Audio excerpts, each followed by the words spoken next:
Crush is terrific. Wherever you fall in the Spike spectrum of the fandom, there's a little bit of something for you. A smidgen of classic Spike bravado, if you're into that.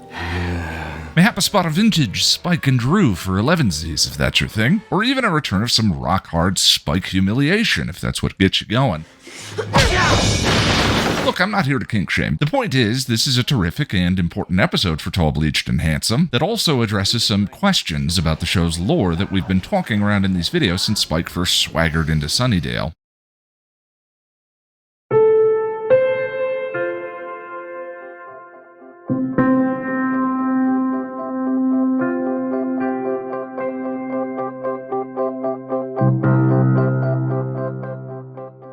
After the trolley events of Triangle, the owners of the Bronze have dipped into their Hellmouth insurance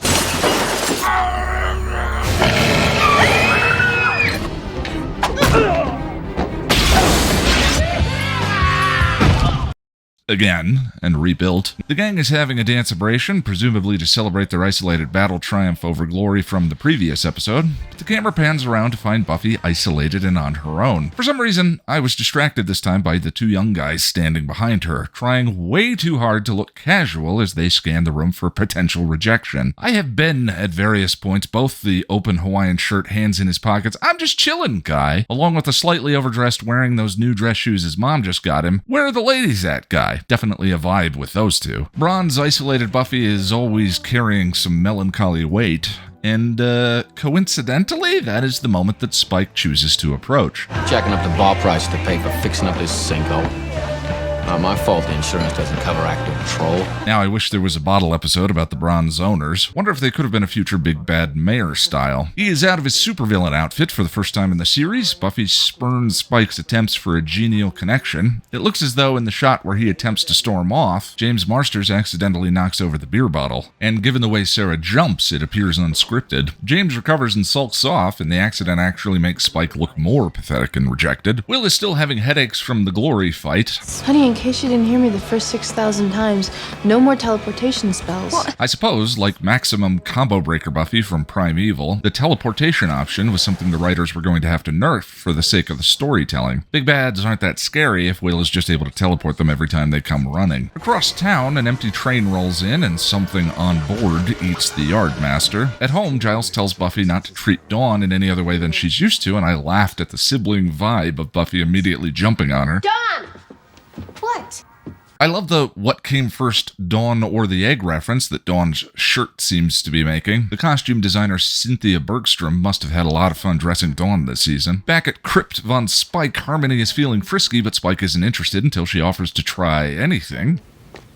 Oh, I'm gonna stake you. The next day, Tara, Willow, and Buffy are having a chat about the Hunchback of Notre Dame. Willow is wishing that Quasimodo and Esmeralda ended up together. No, see, it can't end like that, because all of Quasimodo's actions were selfishly motivated. Also, you can tell it's not gonna have a happy ending when the main guy's all bumpy. It's a nice aside from David Fury, directed towards any fans watching this season feeling hopeful that Spike and a newly single Buffy might hook up, as well as perhaps an accidentally ironic interpretation of Hunchback, given that by another, Esmeralda's compassion was the inciting incident to bring about Quasimodo's change. Dawn stops by to visit Spike, and I love her callback to Spike's lurking line in Blood Ties. I wasn't lurking.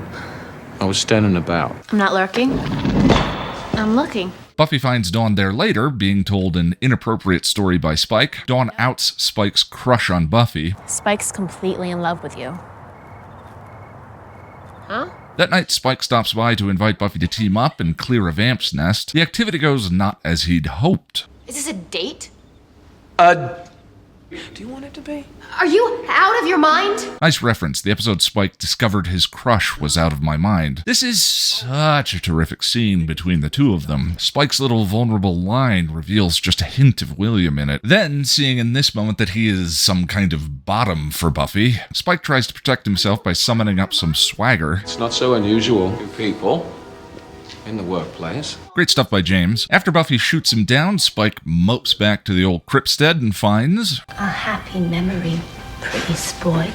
Spike evicts Harmony, and Drew takes him to celebrate with some takeout. At the behest of Joyce and Willow, Buffy goes to reiterate to Spike that the two of them are never going to happen. She discovers his shrine to her. Are those angels' drawings? Spike handles Buffy's rejection in the same way he has always handled romantic rejection. I'll find her, wherever she is, Tie her up, torture her, till she likes me again. Assault and threats of murder. He gets triple shot down, and the episode ends with him officially uninvited from Buffy's home, and me somehow feeling sorry for the sexist, assaulty, undead murderer guy again. How do they keep pulling that off? Anyway, I think I'd probably put David Fury second on my personal scale for delightful Buffy episodes, just behind Jane Espenson. Sure, every Mutant Enemy writer has a Go Fish on their resume, an episode that, for one reason or another, didn't gel completely together. 22 episode seasons are long. But David Fury's best episodes just feel effortlessly entertaining to me. Crush unfolds so easily and cutely. Between this one and Real Me, he also may have the best handle on what Dawn's voice is at this point in the series. It doesn't hurt that Crush is Spike-centric. I really love Spike and Dawn's developing chemistry. Dawn's crush on Spike makes sense for her. He is the kind of person who helped her discover the truth about herself, and his facade is built around rebellion, something she may be going through. It makes sense that Dawn would see him as a person to trust at this point in her life. I like how you talk to me like I can understand things. Something about the episode also feels like the show's budget got a bump, from the screen wall in the Bronze to the use of the train station location. Sadly, after having appeared on Buffy since the two-part pilot, this is Mercedes McNab's last appearance on the show as Harmony. And you can say goodbye to this. Though she makes it as memorable a one as ever. If you're as much of a Harmony fan as I am and you haven't watched Angel the series yet, you should do yourself a favor, as she makes some great appearances on that show. Hi, Mrs. Jacoby. The parallel season of Angel that was airing in the hour after Buffy back in 2001 was playing with some of the familiar events from his time on Buffy to explore its arc. Fitting, given that the influence of Angel's character is actually felt all over this episode. Angel's different. He has a soul. Spike has a chip. Please, Spike, you're a vampire. Angel was a vampire.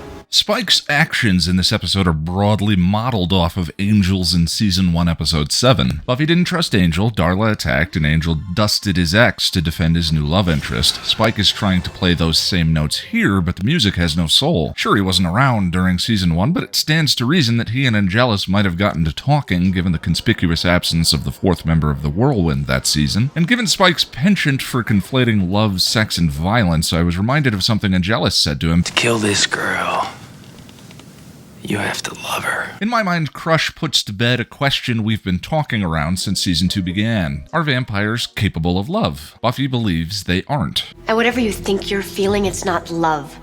You can't love without a soul. And it makes a ton of sense for Buffy's character to have adopted the perspective she has here, given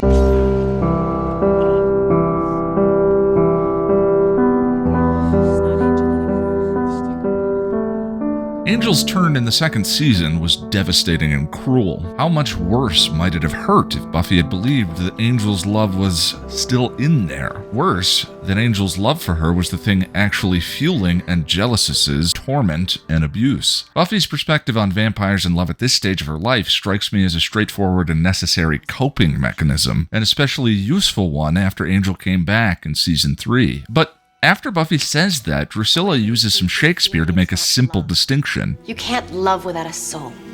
Oh, we can, you know. We can love quite well, if not wisely.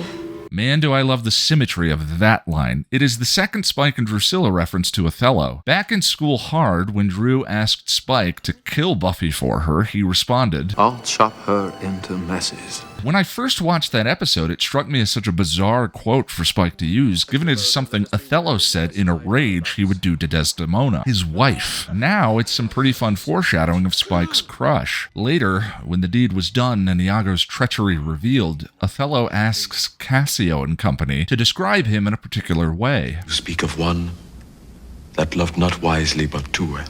I think between Spike and Drew, along with some other events from Angel, there is a lot of evidence that vampires are capable of love, and that to over-fixate on the question is to miss the very symbolic role that they serve in the series. Things change. Not us! Not demons! Season 2 was all about Buffy's first experience in love, and the ways in which its intensity can lead us away from our authenticity. And there's definitely a similar ring from that here. You're all I bloody think about. Dream about. I'm drowning in your summers. I'm drowning in you. Angel, when I look into the future, All I see is you. During that season, I struggled to explain the distinction between particular varieties of love in relationships that the show was modeling. Adolescent versus adult, selfish versus selfless. That was all a little bit too confusing. Maybe it is, as Spike says. Love isn't brains, children. It's blood.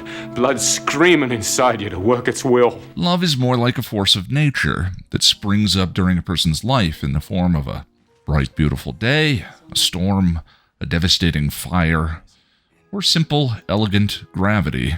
No one chooses a fire. The choices come in what they do after. For that reason, the important part of the discussion isn't really in qualifying whether attachment or affection is or is not love. If love is just, as Whistler says, one of the big moments that comes and we can't help, then it's what we do afterward that counts. Buffy has some deeply philosophical underpinnings, and naturally that bleeds into the show's relationships. Given existential freedom was tantamount to him, Jean-Paul Sartre believed that romantic love was rife with either sadistic or masochistic potential outcomes. Sadistic when we try and tie another person down in a relationship with us, denying them the freedom to grow and change and manifest their authentic selves. Or masochistic when we try and conform to what we believe our lovers want us to be, abandoning our own freedom. Spike is, in the conventional sense of the word, a prototypical hopeless romantic, and manifests both varieties of Sartre's bad faith love. The sadistic expressions are obvious, attempting to force Buffy into loving him by chaining her to a wall, etc., etc. But the masochistic ones are present as well. He doesn't see himself as having the freedom to be the man that he wants to be. That freedom is endowed to him by Drew or Buffy. It's the face of my salvation.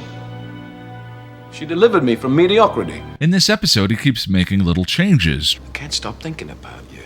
And if that means turning my back on the whole evil thing. Trying to reframe himself as a good guy Buffy might want. In the opening, he dons a Riley-esque good guy outfit, not understanding the difference between being something and just wearing its Costume.